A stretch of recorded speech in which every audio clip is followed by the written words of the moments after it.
La señora Patricia Juárez, miembro de la Comisión de Constitución. Muy buenas noches. ¿Cómo está? Buenas noches, Fernando. Y hemos sabido que, sin duda, bajo su impulso, aunque ya no es la presidenta de esa comisión, hay un proyecto de ley para limitar el número de cambios de bancada que pueda hacer un parlamentario durante el ejercicio de su quinquenio, lo que se llama el transfugismo. Explíqueme cuál es la motivación y qué es lo que han decidido en ese dictamen que deberá ser todavía naturalmente discutido en el Pleno, ¿no? Sí, bueno, recordemos que este tema no es reciente, no es solamente del Congreso de este quinquenio, sino que esto ya viene hace muchos años atrás, o sea, es casi normal que haya alta rotación o movilidad, y esto a partir de una sentencia del Tribunal Constitucional en donde recurrieron algunos congresistas, más o menos en el periodo de 2016-17, se determinó que podían conformar nuevas bancadas, que podían hacer una serie de movimientos sin que hubiera ningún tipo de penalidad. Nosotros hemos visto esto con mucha preocupación, con profunda preocupación, porque la verdad es que la rotación es tan alta que, por ejemplo, no solamente Perú Libre, entraron 37 y ahora son 11, 10, me parece. Más otras tres bancadas. Más otras no 3 se sabe o 4. qué vínculos claro, tienen con la bancada madre. Y que previo a la conformación de una nueva mesa directiva y en donde se van a definir presidencias de comisiones, simplemente sin ningún pudor, los congresistas pasan de un lado a otro y se ve como algunas bancadas van creciendo y creciendo sin ningún tipo de identificación ideológica o porque responden a algún tipo de programas o de interés, digamos, altruista para la sociedad en absoluto, ¿no? Entonces, este tema nosotros ahora que estamos en el trabajo de los reglamentos del Congreso, de la Cámara de Diputados y Senadores, que son varios proyectos que hemos presentado, yo he presentado uno de ellos de las 3 cámaras, estamos discutiendo este tema en particular, porque es un tema que la verdad es que inclusive algunas personas que se van a otra bancada ni siquiera recuerdan en qué bancada están para contestar una lista, ¿no? Ya es un verdadero despropósito. Entonces, lo que hemos definido, por lo menos el dictamen de la Comisión de Constitución, el primer dictamen que presentó fue que no podía haber ninguna movilidad, que los que entraban, digamos, los 6, 7 partidos que entran, tenían que mantener en sus bancadas a sus mismos integrantes y si alguien optaba por salir, iba a un grupo mixto, que no tenía posibilidad. No agrupado, con menos no derechos. Agrupado, con menos derechos. No tenía posibilidad de asumir, por ejemplo, ninguna presidencia, vicepresidencias ni de comisiones. Podían presentar sus proyectos de ley, pero no tenían oficina, no tenían personal, no tenían absolutamente nada. Luego del debate y discusión, el Grupo de Avanza País presentó un proyecto en donde señaló que podía permitirse una sola vez, porque también es cierto que hay casos en donde, por razones de conciencia, realmente un congresista que llega por una razón, y el partido de pronto empieza un viraje hacia el otro lado, como ocurrió, por ejemplo, en el gobierno de Pedro Castillo. Muchas bancadas entraron con, digamos, por lo menos se pensaba que eran de derecha, de centro derecha, y de pronto empezaron a virar hacia la izquierda, a ayudar en el gobierno. A dar ministros. Inclusive, ¿no? Entonces, obvio que algunos congresistas se separaron de esos grupos políticos. Entonces, lo que Eso lo van a permitir ustedes por conciencia una sola vez. Claro, porque tampoco es que uno se puede ir por la vida equivocándose a cada rato, ¿no? O sea, yo creo que puede haber una situación y luego después una situación que sea permitida y luego después de eso ya pasarían al grupo mixto, ¿no? Al grupo mixto, muy bien. Entonces, esto se ha aprobado en la comisión, se va a presentar ante el Pleno, ¿cuándo? Bueno, tiene que transcurrir 7 días de acuerdo al reglamento y tiene que luego agendarse en comisión, ¿no? Debe estar más o menos en el mes de octubre, más o menos. ¿Y se va a aplicar para las próximas elecciones? Sí, claro. ¿Se puede modificar la normativa electoral Sí, a porque poco más de 6 meses? claro, porque en realidad esto no es la normativa, o sea, no es calendario, no es cronograma No, pero electoral, no son es un normas. derecho que se restringe a los que están pensando postular. Sí, pero es bueno, por lo menos yo soy de la opinión que en la medida que no modifiquen los calendarios electorales, que no modifiquen las reglas para aspirar, por ejemplo, a ser candidato, ahora no podríamos decir, bueno, los que tengan sentencia por tales delitos no pueden postular, no. Nosotros no podríamos hacer eso porque estaríamos digamos, los perfiles para ser candidatos o los requisitos los estaríamos cambiando o cambiando fechas de un cronograma electoral. No, acá lo que estamos diciendo, estableciendo a partir del reglamento, son las reglas que digamos, se van a establecer para quienes asuman en el año 2026, ¿no? De acuerdo. Hablemos sobre otro tema que tiene que ver con sus competencias como miembro de la Comisión Constitucional. Tiene que ver con la situación del señor Héctor Valer. Creo que se ha cambiado 4 veces de bancada, está en la quinta, me parece. Y entre tanto, él fue primer ministro de Pedro Castillo. Es cierto que duró poco. Y ha tenido un incidente en Juliaca, una ciudad altamente afectada por las manifestaciones y la represión que hubo a principios del año 23, y con la cual hay un tema pendiente, grave, todo el mundo lo sabe. El congresista ha escupido a un periodista ahí. Yo pensé que era un poco dudoso hasta que he sabido que lo ha reconocido él y al reconocerlo lo ha querido justificar. Ahora, ¿va a haber alguna decisión para que un acto así sea por una vez abordado de una manera rigurosa, por lo menos en la Comisión de Ética? Porque lo que uno recuerda más, lamentablemente, son los blindajes entre ustedes. Pero en este caso estamos ante un hecho que no es bochornoso, que es ofensivo y que es muy malo para la percepción que se tenga del Congreso y de la unidad nacional, ¿no? Sí, la verdad es que a mí me parece también un exceso de parte del congresista. Yo creo que muchas veces también los congresistas somos atacados. Yo misma, cuando alguna vez he tenido una entrevista, felizmente por Zoom, también en Puno, y me parece que es el mismo periodista, porque yo la verdad no recuerdo ni el nombre del periodista, que la verdad fue muy frontal y muy agresivo Pero sobre conmigo. un tema que tiene fondo, porque para personas que han luchado contra Sendero Luminoso es muy ofensivo llamarlos terroristas. Hay una memoria viva ahí, y si usted ha estado contra, que le reprochen eso desde Lima, desde el Parlamento, con la inmunidad que tiene. Sí, yo la verdad es que creo que frente a ese tipo de temas, porque también se ve que el periodista lo persigue, lo acosa, y creo que también debe haber respeto de ambos, pero el congresista no puede actuar de esa manera. O sea, siempre hay que tener cautela, saber retirarse, saber que uno no puede contestar agresión con agresión, ¿no? Y en este caso creo que el congresista Valer, por lo que he visto, inclusive regresa cuando ya estaba él yéndose, y regresa y hace ese acto que yo también creo que la Comisión de Ética, esta vez, como bien lo ha señalado usted, debe ser rigurosa en este caso, ¿no? Porque desde el momento del recuerdo que uno guarda es una cierta complacencia. Yo, discúlpeme que le menciono otra vez, ya lo hemos hablado acá, usted se expresó claramente también sobre el caso de una ex trabajadora de la oficina legal que fue asesinada. Y el Congreso publicó un comunicado vergonzoso, afirmando con una ligereza increíble que había sido asesinada por error, que el criminal no buscó matarla a ella, sino al chofer venezolano, y que es por pura casualidad que ella murió. Realmente fue una cosa que no tiene precedentes, ¿no? Sí, claro, yo creo que en ese tema también lo que uno tiene que esperar es el resultado de las investigaciones policiales, pero exhaustivas, como varios temas, ¿no? En el país, en donde vemos que aún no hay resultados respecto a casos como homicidios, temas que realmente estamos viendo y no sabemos hasta ahora cuáles son los resultados de las investigaciones. Una palabra, por favor, sobre las manifestaciones que se han venido produciendo los últimos días, el sábado y el domingo específicamente en el centro de Lima, por una generación autodenominada Z, sin líderes visibles y sin participación de dirigentes políticos que yo sepa.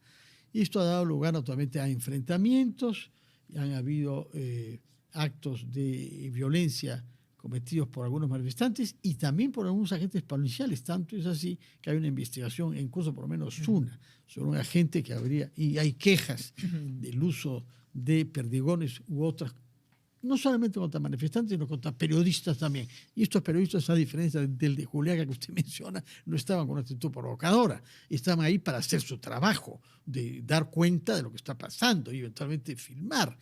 La señora Boluarte ha llamado a los jóvenes a no dejarse manipular.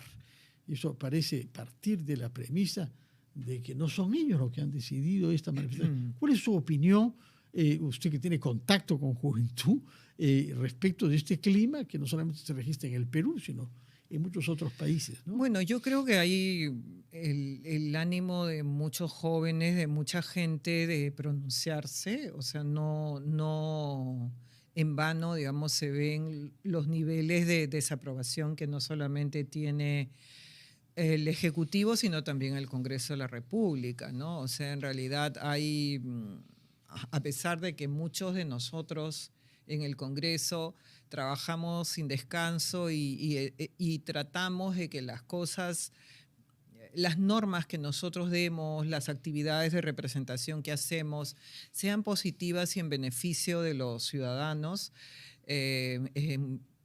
Pareciera que siempre lo que se ve es todo aquello que es malo, que es escandaloso y que de verdad muchas veces nos genera vergüenza ajena, ¿no? Ya en algún momento nos ha tocado reconocer y hacer un mea culpa de los problemas que hay en el Congreso. El día de hoy yo he tenido una conversación con el presidente del Congreso.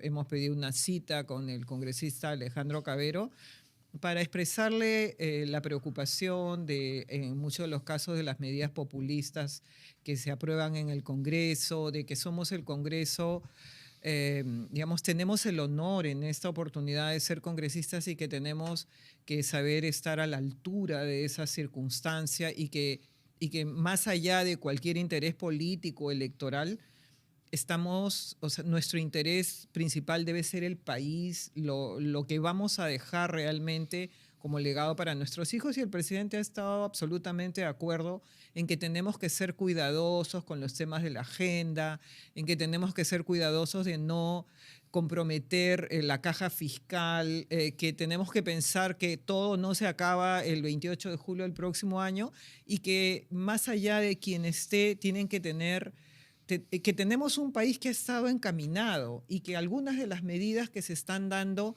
están por lo menos debilitando nuestro sistema económico y que tenemos que ser, aun cuando todo el mundo en este momento electoral piense que las medidas deben ser populistas, tenemos que ser firmes y fuertes y valientes para afrontar realmente la arremetida e ir por todo aquello que, si bien es cierto, no es popular, pero sí es lo correcto. ¿Cuáles medidas populistas tiene en mente cuando dice esto? ¿Creación de 20 universidades de un golpe, por ejemplo? Exactamente. Ahí, Ese ya. fue el tema que traté precisamente hoy día yo la verdad es que ese tema se ha presentado hace como 3 años y lo hemos estado, digamos, por lo menos en la mesa que me tocó a mí integrar. Hemos tratado de dejarlo, de no tocarlo, pero creo que ahora ya no hubo más remedio que hacerlo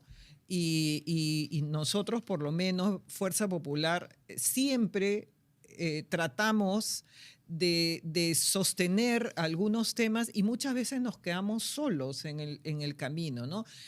Los temas, por ejemplo, que tienen que ver con la aprobación de escalas salariales, con por ejemplo, temas que son realmente las AFPs, por ejemplo, ¿no? Creo que a partir de lo dicho por la Presidenta de la República, se generó una expectativa tal que finalmente uno puede hacer todo lo necesario, puede oponerse a algo, pero lamentablemente ante una sola palabra, y yo creo que la Presidenta no es consciente hasta ahora de la importancia que tiene su actuación, sus dichos, En fin, los compromisos que tomo toman, nota ¿no? de eso. Sobre todo viniendo de usted, porque se presume que su partido es el más cercano a la presidenta Dina Boluarte. No. Algunas encuestas Bueno, muestran que entre los que respaldan No. a Dina Boluarte No, solo hay miembros de la Fuerza Popular no. y No. de Acuña. Yo tengo que negar enfáticamente eso, Pero son las Fernando. encuestas, ¿eh? Yo no, Bueno, las encuestas yo no las es una respeto, opinión. pero obviamente no comparto esto Bueno. porque nosotros somos quienes, digamos, más sostenemos y mientras más nos oponemos en el Congreso respecto a las medidas, digamos, populistas que hayan, y además tenemos muchas críticas respecto a algunos temas y Las digamos, expresan con mucha prudencia, con mucha delicadeza. Los hemos conocido, lo que algunos de ocurre, ustedes, no, lo que como el señor ocurre Rospigliosi, por ejemplo, con mucho más vehemencia es que si sobre otros nosotros, temas, por ¿no? ejemplo, si nosotros fuéramos como algunas bancadas que en este momento, partidos que están en el Congreso y que en este momento están de manera furibunda en contra del gobierno, obviamente que tenemos que entender que esos grupos políticos están en campaña política y que no les interesa lo que pase con el país. Bueno, usted también está en campaña, ¿no? Bueno, nosotros, pero de manera responsable, siempre hemos Bueno. estado de manera responsable tratando de sostener Ahora, la democracia. una pregunta directa respecto de las manifestaciones de los jóvenes. No es bueno para un país que haya un divorcio entre nuevas generaciones que se incorporan a la vida pública y la representación política. ¿Sería partidaria de tomar alguna iniciativa para que una comisión, para que un grupo de congresistas de bancadas diferentes invite a dirigentes de estos manifestantes para hablar, escucharlos directamente y hacer un gesto, ¿no?, de escucha? Bueno, siempre es importante escuchar a los ciudadanos. Los jóvenes seguramente están ahí. Creo que todo esto comenzó por la oposición que había respecto a la reforma del sistema de pensiones. Por ejemplo, ese es un tema en el que nadie pensó antes, en el que todos se quejaban de las AFPs, de lo que significaban la poca productividad que generaban tus fondos en las AFPs y las altas comisiones que cobraban, y sin embargo nadie hacía nada. Entonces nosotros como bancada presentamos este proyecto interesante. Era un proyecto que contemplaba varios aspectos, 4 pilares como las pensiones por consumo, la comisión por productividad. O sea, era decirle a las AFPs, si tú me das un resultado positivo a mis inversiones, yo te pago los gastos administrativos, si no, no lo hago.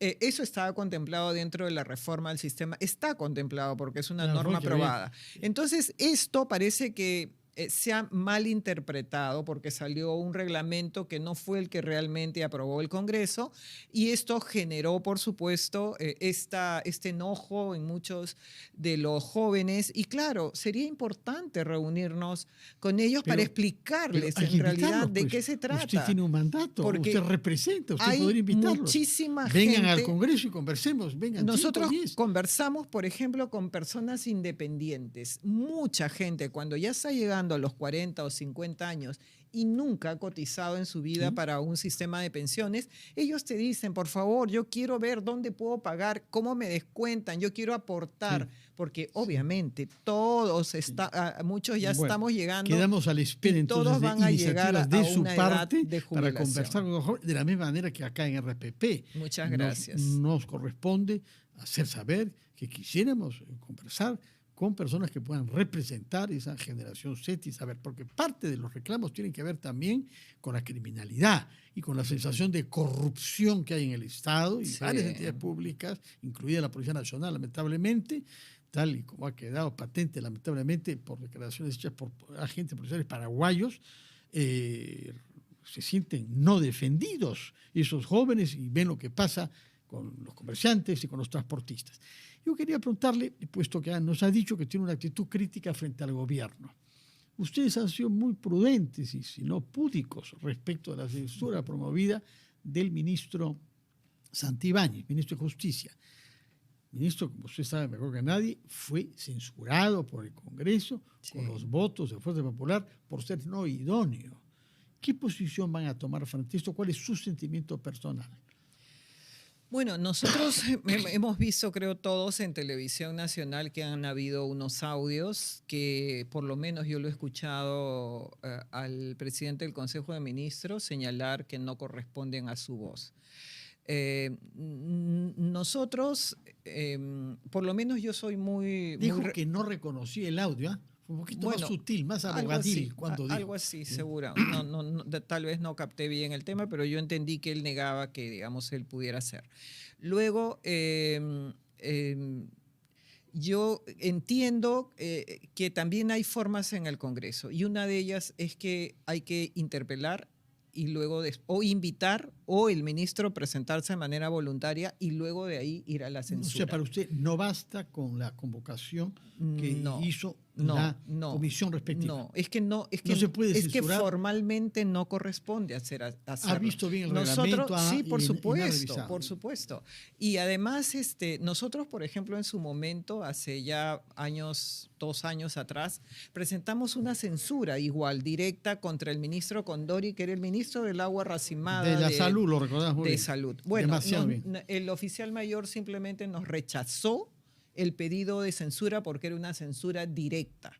Y la práctica parlamentaria y el reglamento del Congreso dice luego de la interpelación. Entonces, habría que determinar luego si es que nuestra bancada de manera mayoritaria acepta como eso, pero yo creo, por los precedentes, que el área administrativa, el oficial mayor y ellos van a denegar esa moción de censura. Pregunta final, en este caso, de su propia carrera política, se dice que usted postularía al Senado esta vez con Fuerza Popular.